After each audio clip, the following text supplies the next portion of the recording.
Hello, Pittsburgh. This is TribLive's From the Newsroom, a podcast bringing you top stories from TribLive.com. I'm Zac Gibson, and today I'm sitting down with trending news reporter Megan Swift to learn about a recent alleged scam that affected an event venue in Carrick and others across the country.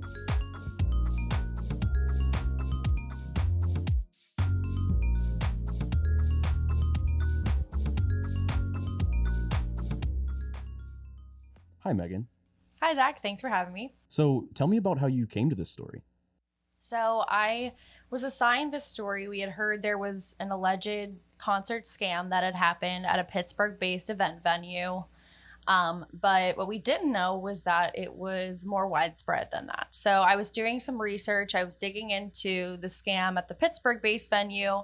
And during a deep dive on Facebook, I came across some other posts that showed venues across the country that had been affected by the same exact process, the same exact scam. It was basically the same story over and over again, just in different locations. It was confirmed in Denver, Milwaukee, and Asheville, as well as Pittsburgh. Wow.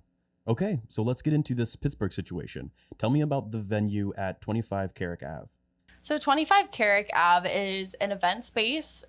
It was formerly a church. It's located in the Carrick neighborhood in Pittsburgh. It's really not frequently used as a big concert venue. It's more used for community-based events, according to the organizers. It's owned and operated by Hearcorp, which is an audio and visual company in the city, and they hold those community events through that former church. Okay, so as part of Hearcorp, we have the Chief Operations Officer, Brendan Elder. Tell me about Brendan's contacts and how we got into this situation. For sure. So Brendan Elder had been in direct contact with a company called ARB Marketing. That company was looking to book a show at 25 Carrick Ave. And according to Elder, the representative he talked to at ARB Marketing was named Alex Bowen, who said he wanted to bring Alternative Symphony to play an orchestral rendition of Dr. Dre songs at that Carrick Ave space. And, you know, he explained to me that ARB Marketing had actually sent him a press kit and it was very professional. He was looking at the ARB Marketing website where he, saw more information that made it seem legit to him. He saw that the concert was booked at other venues across the country. So he said, yeah, we'll do this. Everything seems standard. Yeah, everything seems standard. I mean, obviously, if you're booking an event, you're going to do some background checking. And that's what he said he usually does when he looks at events. And he said it all checked out. He said then the company communicated via email that it wanted to book the concert quickly so that their tickets could be sold. That's not a super out of the blue request. Sometimes companies will want to sell tickets quickly, so Elder wasn't really thrown off by that. But he said after they agreed to host the event, Elder requested a deposit from ARB Marketing, but it was never sent over. Okay, so he had some trouble receiving the deposit to be able to get things started to book the event. Elder decides to put his request in again, and he finds something out. Can you tell us about what happens next? Yeah, so the concert was approaching. It was scheduled for April 20th, this Dr. Dre orchestral concert. And about a few weeks out, he requested the deposit once again from ARB Marketing, which he said, again, was not abnormal. Sometimes, companies won't send deposits over until later in the game, so it didn't really raise any red flags for him. But then after requesting again, he received what he called a mass email from ARB Marketing, which said that the company was shutting down all of its operations and declaring bankruptcy. And it also said that all ticket holders would receive a refund within 30 days. And that's when he said the alarm bells went off in his head. Okay. So something about this mass email raised alarms for Elder. How did he take action after realizing that something wasn't right? Well, first he tried to contact the company in other ways because he wanted to be able to tell the ticket holders what had happened. But he found, and as others across the country also found, ARB Marketing's email, phone number to that Alex Bowen, and website were completely shut down. And in my reporting, I did double check that the number, disconnected, and the website, it just says this web domain doesn't exist. Wow. So as you said before, this wasn't the only situation this venue wasn't the only one experiencing this situation. So for many vendors across the country, they tried to contact this ARB, and that wasn't an option. All of the communication lines and website had been shut down. So in Elder's case, after finding this dead end, what did Elder decide to do in terms of reporting what he believed to be a scam?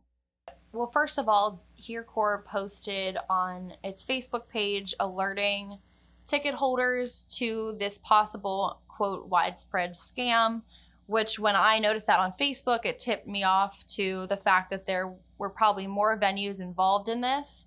And he also reported the situation, filing a complaint with Pennsylvania Attorney General Michelle Henry's office on the day the show was supposed to occur. So that would have been April 20th. And he said at that point he was unaware that the scam was widespread.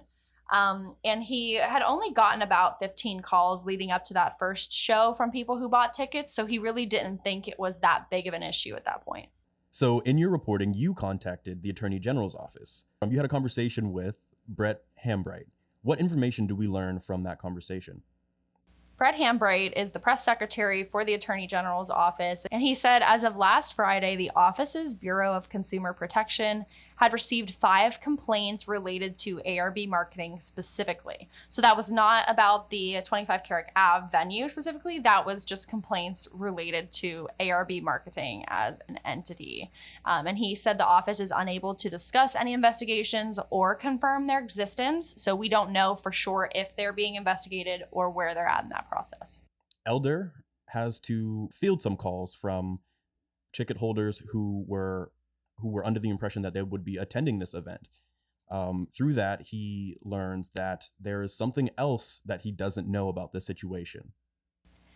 Yeah, he then found out that ARB Marketing had been selling tickets for a second date, a second show at the 25 Carrick Avenue location for June 22nd. So this was over 2 months later after that first show was scheduled in April. And this one was to be a Biggie and Tupac live orchestral concert. So similar to the other one, but different artists. Elder said he was completely unaware of the second intended event. He explained to me that when he was in contact with ARB Marketing, they had expressed interest in possibly doing a second event, but they said like they wouldn't do that until after the first one had been finished and whatever. So it was on the radar, but there was nothing official discussed. No money had changed hands. Again, once like no deposit was exchanged at all either. So he didn't even know that event was posted. And he said he experienced shock and disappointment after hearing about that because he thought the incident was sort of done. And then 2 months later, we have yet another concert that had been scheduled through that company. Wow. So during these calls, Elder learns of this fictitious concert that was supposedly coming up. And he also learns that the ticket holders have bought their tickets through a site called Ticket Tailor, which is a UK-based ticket service. This is something that Elder has no affiliation with and unfortunately cannot be part of the communication or conversation when it comes to assuring refunds. So how does this leave Elder in this situation? So he posted, whenever these concerts were happening, he posted a sign on the door at the venue alerting anyone who maybe had shown up and didn't hear that the concerts weren't happening, that, it was a fake concert. And the sign talked about the possible scam, and it suggested that ticket holders should contact their credit card companies. That Ticket Tailor company, from the research that I did and from people I heard from at the other venues, people had trouble contacting them for possible refunds, but ARB Marketing went completely through that company in UK for the tickets. So as far as I know, and as far as the people who I spoke with know, no one has received a refund as of yet. But then again, that could be, going on somewhere else that I haven't heard of. But to my knowledge, no refunds as of yet. Okay, so back at the audiovisual company Hearcorp, you have some more commentary about the situation. Yeah, I also spoke with Dave Bjornson, the principal of Hearcorp and the owner of the 25 Carrick Ave building, who said and echoed Elder's words that Hearcorp was completely surprised by the whole ordeal. However, Dave told me he actually thinks it was a pretty good scam.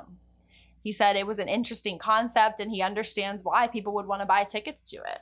And when I spoke with Elder initially, he told me that's why he wanted to book the concert. It seemed like a really unique concept, he said, and thought it would sell tickets. Dave also confirmed that no money ever exchanged hands between ARB Marketing and Hearcorp. And he said he hopes those who did purchase tickets are able to get their money back somehow, whether it be through credit card companies or through Ticket Tailor. And he did speak to me about how it was a shame that Hearcorp had to deal with the fallout of the situation that, half of it they weren't even aware of. And he said, quote, "It puts us in a negative light with something we had nothing to do with. All we're trying to do with that venue is provide a service to the community." So this seems to be the signs of something to look out for in the scam, because obviously this isn't the only instance of this situation happening. You also cover some more concert-related ticket issues in your recent story. Yeah, so Ticketmaster has confirmed the suspected data breach that had occurred a few months ago. Customers were notified last week that it had happened through emails, and some customers were posting about that on social media. Basically, what had happened was in May, Ticketmaster said it was investigating a data breach after a hacking group known as Shiny Hunters claimed responsibility for stealing the information of more than 500 million Ticketmaster customers, which is according to the New York Times.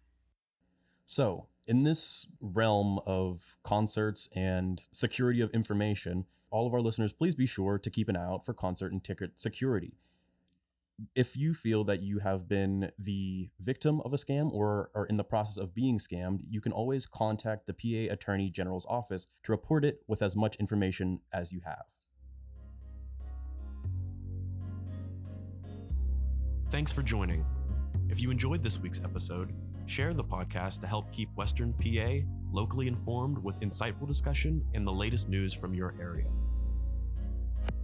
It's an easy way to spread the word, and it helps our podcast reach more people like you. Don't forget to follow us on Spotify and turn on episode notifications so you never miss new content. Once again, I'm Zac Gibson, and this is From the Newsroom.